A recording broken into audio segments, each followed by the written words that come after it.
ನಮಸ್ತೆ. ಇಂಡಿಯಾ ಹಾಗೂ Pakistan almost all ಈಗ ವಾರ್ ಶುರುವಾಗಿದೆ ಅಂತಾನೆ ಅನ್ಕೊಳ್ಬಹುದು. ಏನ್ ಅನ್ಸುತ್ತೆ? ಅನ್ಸೋದೇನಿಲ್ಲ, ಅವ್ರು ತಪ್ಪು ಮಾಡಿದ್ದಾರೆ, ವಿ ಆರ್ ಪನಿಷಿಂಗ್ ಇಲ್ಲ ಅಷ್ಟೇ. ಎಲ್ಲರಿಗೂ ಅದೇ ಅನ್ನಿಸ್ಬೇಕು. Any patriot should feel that they have made mistake, great mistake, and they are first time ಅಲ್ಲ, they are continuing to do it.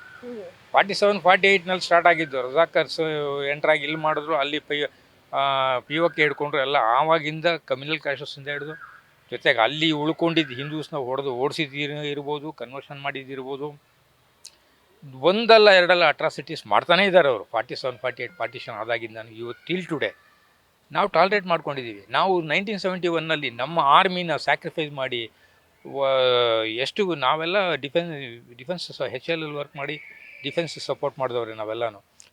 Work ಮಾಡಿದವ್ರು ನಾವು ಮಾಡಿ ಅಷ್ಟು ಒಂದೂವರೆ ವರ್ಷ ಅವರಿಗೆ ಬಾಂಗ್ಲಾ ರಿಲೀಫ್ ಫಂಡ್ ಅಂತ ಕೊಟ್ಟು today they are talking against us. ಅವನು ಚೈನಾದವನು ಹೇಳ್ತಾನೆ, ನೀವು 6 ಸ್ಟೇಟ್ಸ್ ಹಿಡ್ಕೊಳ್ಳಿ ನೀವು, ದಿಸ್ ಹೈ ಟೈಮ್ ಅಂತ ಅಂದ್ಬಿಟ್ಟು. ಯಾರೋ ಬಾಂಗ್ಲಾದವ್ರಿಗೆ ನಾವು ಎಷ್ಟು ದುಡ್ಡು ಕೊಟ್ಟಿದ್ದೀವಿ, ಆ ಪಾಕಿಸ್ತಾನದವರಿಂದ ಎಷ್ಟು ಅವರಿಗೆ ನಾವು ಸಪೋರ್ಟ್ ಮಾಡಿ ಇಂಡಿಪೆಂಡೆಂಟ್ ಕಂಟ್ರಿ ಮಾಡಿಕೊಟ್ಟಿದ್ದೀವಿ. ಅವ್ರಿಗೆ ನಿಯತ್ತಿಲ್ಲ ಅವ್ರಿಗೆ. We should deal with them very sternly. Okay sir, ಇವಾಗ ಏನಾಗಿದೆ ಅಂತ, ಪಹಲ್ಗಾಮ್ನಲ್ಲಿ ಒಂದು ಅಟ್ಯಾಕ್ ನಡೆಯಿತು. ಆ ಅಟ್ಯಾಕ್ ಇಂದ ಶುರುವಾಗಿದ್ದಂತಹ ಯುದ್ಧ ಈಗ ಇಲ್ಲಿವರೆಗೆ ಬಂದು ನಿಂತಿದೆ ಅಂತಂದ್ರೆ, ಭಾರತವನ್ನ ಮಟ್ಟ ಹಾಕ್ಲಿಕ್ಕೆ ಪಾಕಿಸ್ತಾನ ಯೋಚನೆ ಮಾಡೋಕ್ಕಿಂತ ಮೊದಲೇ ಭಾರತ ಅವರನ್ನ ಮಟ್ಟ ಹಾಕ್ತಾ ಇದೆ. ಖಂಡಿತ. ಇದು ನೋಡಿ, ಇದು ಮೊನ್ನೆ ಪಹಲ್ಗಾಮ್ನಲ್ಲಿ ಅವರು ಏನು ಮಾಡಿದ್ರು, that is not first time. They have done so many time, they have been doing also. ಮಾಡ್ತಾನೆ ಇದ್ದಾರೆ. ನಾವು ತುಂಬ ಟಾಲ್ರೇಟ್ ಮಾಡ್ತಾ ಇದ್ದೀವಿ. That should not be the case. ನಾವು we should hit back. Every ಇನ್ಸಿಡೆಂಟಲ್ಲಿ ನಾವು ಹಿಟ್ ಬ್ಯಾಕ್ ಮಾಡಿಬಿಡ್ಬೇಕಾಗಿತ್ತು ಆವಾಗಲೇ. ಮಾಡಿಲ್ಲ. ಅವ್ರಿಗೆ ಅರ್ಥ ಆಯಿತು ಸಾಫ್ಟ್ ನೇಷನ್ ನಾವು ಅಂತ. ಸೊ ದೇ ಆರ್ ಡೂಯಿಂಗ್ ಅಷ್ಟೇ. ಅವರು there will they are doing. ಆ ಥರ ಆಗಬಾರ್ದು. ಇನ್ಮೇಲೆ we should be prepared and we should hit them back. Okay, ಪಾಕಿಸ್ತಾನವನ್ನ ಶತಾಯಗತಾಯ ಮಟ್ಟ ಹಾಕಬೇಕು ಅಂತ ಭಾರತ ಕೂತ್ಕೊಂಡಿದೆ. ಪಾಕಿಸ್ತಾನವೂ ಕೂಡ ಕ್ಷಿಪಣಿ ದಾಳಿಯನ್ನ ಮಾಡ್ಲಿಕ್ಕೆ ಶುರು ಮಾಡಿದೆ. ಆದ್ರೆ ಅವರ ಕ್ಷಿಪಣಿ ದಾಳಿಯನ್ನ ಆಕಾಶದಲ್ಲೇ ಭಾರತ ಮುಗಿಸ್ತಾ ಇದೆ. ಹೌದು, ದಿಸ್ ಇಸ್ ವಾರ್. ನಾವೇನು ಕೈ ಕಟ್ಕೊಂಡು ಕೂತ್ಕೊಳ್ಳೋಕ್ಕಾಗಲ್ಲ. ಅವ್ರು ಹೊಡೆದ್ರೆ ನಾವು ಡೆಫಿನೆಟಾಗಿ ರಿಟ್ಯಾಲಿಯೇಟ್ ಮಾಡಲೇಬೇಕಾಗುತ್ತೆ. ರಿಟ್ಯಾಲಿಯೇಟ್ ಮಾಡಬೇಕು. ಉಗ್ರರನ್ನ ಮಟ್ಟ ಹಾಕ್ಲಿಕ್ಕೆ ಮೋದಿ ಸರ್ಕಾರ ಪಣ ತೊಟ್ಟು ನಿಂತ್ಕೊಂಡಿದೆ. ಒಳ್ಳೇದೇ ಅದು. ಇವಾಗ ನಾವೆಲ್ಲ ಈ ರೀಸೆಂಟ್ ಕೇಸ್ಗಳೆಲ್ಲ ಕೆಲವೆಲ್ಲ ಸ್ಟಡಿ ಮಾಡಿದ್ದೀವಿ. ಕೆಲವೆಲ್ಲ ಪಾಯಿಂಟ್ ಬ್ಲ್ಯಾಂಕ್ ಎಲ್ಲೋ 500-600 ಕಿಲೋಮೀಟರ್ನಲ್ಲಿ ಮಿಸೈಲ್ಸ್ ಬಿಟ್ಟು ಯಾವ ಕ್ಯಾಂಪ್ಸ್ ಇರ್ಬೋದು ಅಥವಾ ಉಗ್ರರು ಇರ್ಬೋದು, ಅವ್ರನ್ನ ಪಿನ್ ಪಾಯಿಂಟ್ ಮಾಡಿ ಹೊಡಿತಾ ಇದ್ದಾರೆ. ನಾವು ಹಾಗೆ ಮಾಡಲೇಬೇಕು. ಈಗ ಮಾಡಿದ್ದಾರೆ ಮೊನ್ನೆ 2-3-4 ಎಲ್ಲ ಅವರು ಇವ್ರದ್ದೆಲ್ಲ ಆಫೀಸ್ ಮನೆಗಳು ಬೇಸು ಎಲ್ಲ ಹೊಡೆದಿದ್ದಾರೆ. ಅವ್ರಿಗೆ ಗೊತ್ತು ಆ ಟೈಮ್ನಲ್ಲಿ ಹೊಡಿತಾರೆ, ನಾವು ಅಲ್ಲಿದ್ದರೆ ನಾವು ಸಾಯ್ತೀವಿ ಅಂತ ಗೊತ್ತು. ಅದಕ್ಕೆ ಬೇರೆ ಕಡೆ ಶಿಫ್ಟ್ ಮಾಡಿದ್ದಾರೆ ಅವ್ರಿಗೆಲ್ಲನೂ. So this is not a end, this is only beginning. ಇನ್ನಾದ್ರೂ ಪಾಕಿಸ್ತಾನ ಬುದ್ಧಿ ಕಲಿಯಲ್ಲ. ಅವ್ರು ದೇರ್ ಏಮ್ ಈಸ್ ದಟ್. ಯಾಕೆಂದರೆ that is a wretched nation. ಅದು Pakistan is a wretched nation and they are broke. ಅವ್ರಿಗೆ ಯಾರೂ ಸಪೋರ್ಟ್ ಸಿಗ್ತಾ ಇಲ್ಲ, ದುಡ್ಡಿಲ್ಲ, ಅಲ್ಲಿ ಏನು ಪ್ರೊಡಕ್ಟಿವ್ ಇಲ್ಲ, ಯಾರು ವರ್ಲ್ಡ್ನಲ್ಲಿ ಯಾರು ಹೋಗಿ ಇನ್ವೆಸ್ಟ್ ಮಾಡೋಕ್ಕಲ್ಲ.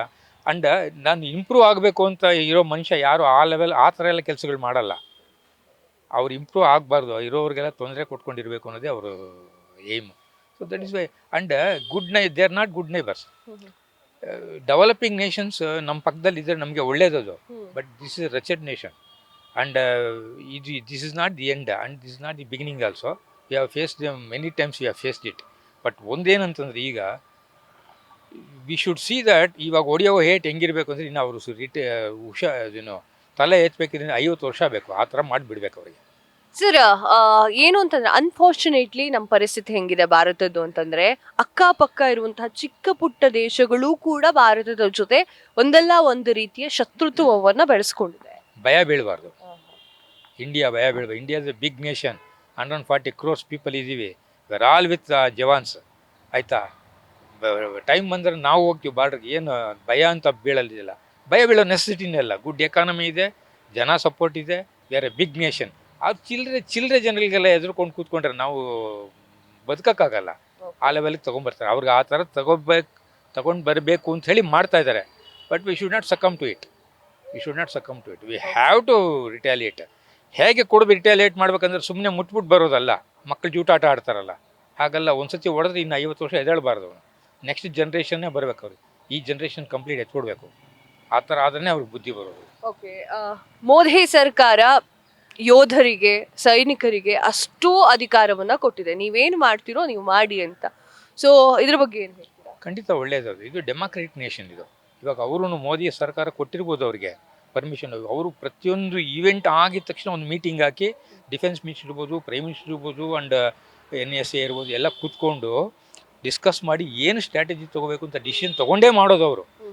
ಏಕಾಏಕಿ ತಪ್ಪು ಏನೋ ಕೊಟ್ಬಿಟ್ಟು ನೀವು ಏನು ಮಾಡ್ತೀರೋ ಮಾಡ್ಕೊಳ್ಳಿ ಅಂತ ಬಿಡೋದಲ್ಲ. ಇದರಲ್ಲಿ ಬಿ ಗೈಡ್ಲೈನ್ಸ್ ಇರುತ್ತೆ ಅವ್ರಿಗೆ. ಹೀಗೆ ಮಾಡಿ ಗೈಡ್ಲೈನ್ಸ್ ಕೊಟ್ಟು ಫ್ರೀ ಹ್ಯಾಂಡ್ ಕೊಡ್ತಾರೆ. ಈಗ ಅಲ್ಲಿ ಏನಾಗಿದೆ ಪಾಕಿಸ್ತಾನದಲ್ಲಿ, ನಾವು ಡೇ ಟು ಡೇ ಇನ್ಫಾರ್ಮೇಷನ್ ನೋಡ್ತಾ ಇರೋ ಪ್ರಕಾರ government don't have control over army ಮೇಲೆ ISI ಇದೆ, ಅವ್ರ ಕಂಟ್ರೋಲ್ ಇದೆ. ಆ್ಯಂಡ್ ಇಂಡಿಪೆಂಡೆಂಟಾಗಿ ಯಾರು ಡಿಸಿಷನ್ ತೊಗೊಳಕ್ಕಲ್ಲ. All are rogues only. That government is rogue, and army is rogue, and ISI is rogue. And ಅದರ ಸಿವಿಲ್ ಯೂನಿಫಾರ್ಮ್ಸಲ್ಲಿ ಬೇಕಾದಷ್ಟು ಟೆರರಿಸ್ಟ್ ಆರ್ಗನೈಸೇಷನ್ಸ್ ಇದ್ದಾರೆ. ಅವರೆಲ್ಲ ಅವ್ರನ್ನ ಗೌರ್ಮೆಂಟ್ ಕಂಟ್ರೋಲ್ ಮಾಡ್ತಾ ಇದ್ದಾರೆ. ಅಲ್ಲಿ ಅವರು ಇಂಪ್ರೂವ್ ಆಗಲ್ಲ. That is end, this is end of there. ಇದು ಆಪರೇಷನ್ ಸಿಂಧೂರ ಅಂತ ಮಾಡುತ್ತೆ ಭಾರತ. ಆಪರೇಷನ್ ಸಿಂಧೂರದಲ್ಲಿ ಸಿಂಧೂರ 1 ಆಗುತ್ತೆ. ಅದಾದ್ಮೇಲೆ ನಿನ್ನೆ ಮಧ್ಯಾಹ್ನ ಏನಾಗುತ್ತೆ ಅಂತಂದ್ರೆ ಮತ್ತೆ ದಾಳಿಯನ್ನ ಮಾಡುತ್ತೆ ಭಾರತ ಪಾಕಿಸ್ತಾನದ ಮೇಲೆ. ನಿನ್ನೆ ನೈಟ್ ಮತ್ತೆ ಭಾರತ ಪಾಕಿಸ್ತಾನದ ಮೇಲೆ ದಾಳಿ ಮಾಡಬೇಕು. ಯಾಕೆಂದರೆ ನೋಡಿ, ಆಪರೇಷನ್ ಸಿಂಧೂರ ಸ್ಟಾರ್ಟ್ ಆಗಿದೆ ಹೇಗೆ? ಪಹಲ್ಗಾಮ್ನಲ್ಲಿ ಸ್ಟಾರ್ಟ್ ಆಯ್ತಲ್ವ. ಅವ್ರ ಪಾಡಿಗೆ ಅವ್ರ ಜನ, ಅದು ಕಾಶ್ಮೀರ ನಮ್ಮದೇ, ನಮ್ಮ ದೇಶ, ನಾವು ಹೋಗಬಾರ್ದು ಇರಬಾರ್ದು ಅಂತ ನೋಡಬಾರ್ದು ಅಂದರೆ ಹೇಗೆ? They cannot control us. ಅದು ನಮ್ಮ ದೇಶ, ನಾವು ಹೋಗ್ತೀವಿ ನೋಡ್ತೀವಿ ಅಂಥದ್ರಲ್ಲಿ ಅವರು ಹುಡುಕಿ ಸಾಯಿಸಿದ್ದಾರೆ ಅಂತಂದರೆ that is one of the gravest mistake they have done, for which they are paying now. ಅಷ್ಟೇ ಸರ್. ಇನ್ನೊಂದು, ದ ರೈಟ್ ಟೈಮ್ ಅಂತ ಅನ್ಸುತ್ತಾ POK ಮತ್ತೆ ಮರಳಿ ನಮ್ಮ ಹತ್ರ ತೆಗೆದುಕೊಂಡು ಬರಲಿ? ಇಷ್ಟೊತ್ತಿಗಾಗಲೇ ಮಾಡಿಬಿಡ್ಬೇಕಾಗಿತ್ತು. ಇಷ್ಟೊತ್ತಿಗಾಗಲೇ ಮಾಡಬೇಕು. ನಾನು ಹೇಳ್ತಾ ಇದ್ದೀನಿ ನಿಧಾನ ಆಗಿದೆ ಅಂತ ಅಂದ್ಬಿಟ್ಟು. ಎನಿವೇ ವಾರ್ ಶುರುವಾಗಿದೆ. There is no next time.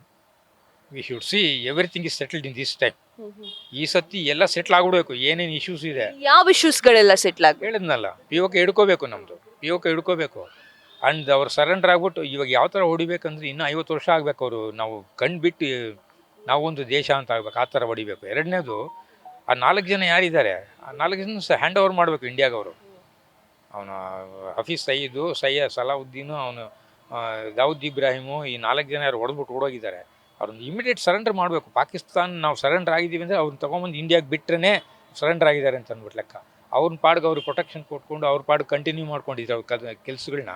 ಅವರು ಏನು nonsense whatever they are doing ಇಟ್ಕೊಂಡು ನಾವು ಸರೆಂಡರ್ ಆಗಿದ್ದೀವಿ ಅಂದರೆ there is no meaning for that. Total surrender ಎಲ್ಲ ಇನ್ ಎಲ್ಲ 360 ಡಿಗ್ರೀಸ್, ಆಲ್ ಆ್ಯಂಗಲ್ಸ್, ಎಲ್ಲ ಕಡೆಯಿಂದ ಆಗಬೇಕದು. ಒಂದು ಕಡೆ ಆದ್ರೆ ಆಗಲ್ಲ. ಒಂದು ಡೈರೆಕ್ಷನಲ್ಲಿ ನಾವು 71 ವಾರಲ್ಲಿ ಹಂಗೆ ಆಯಿತು. ಸರೆಂಡರ್ ಆದ್ರೂ ನಾವು ಬಿಟ್ಬಿಟ್ವಿ. 93 ಬಿಟ್ಬಿಟ್ವಿ. ದೇರ್ ವಾಸ್ ನೋ ಅನ್ಕಂಡೀಷನಲ್ ಆಗಿ ಬಿಟ್ವಿ. This time there is no unconditional. Everything should be under condition.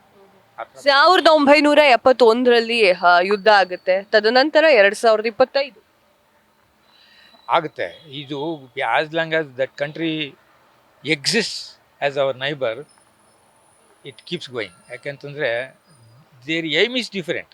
ಅವರು ಈ ಡಿಸಿಷನ್ ತೊಗೊತಾ ಇಲ್ಲದೆ ಇರ್ಬೋದು. ಅವ್ರಿಗೆ ಭಾಳ ಕಡೆಯಿಂದ ಬೇರೆ ಬೇರೆ ಥರ ಒಂದು ಇದು ಬರ್ತಾ ಇದೆ, ಇನ್ಫ್ಲೂಯೆನ್ಸ್ಗಳಿದೆ ಅವರಿಗೆ.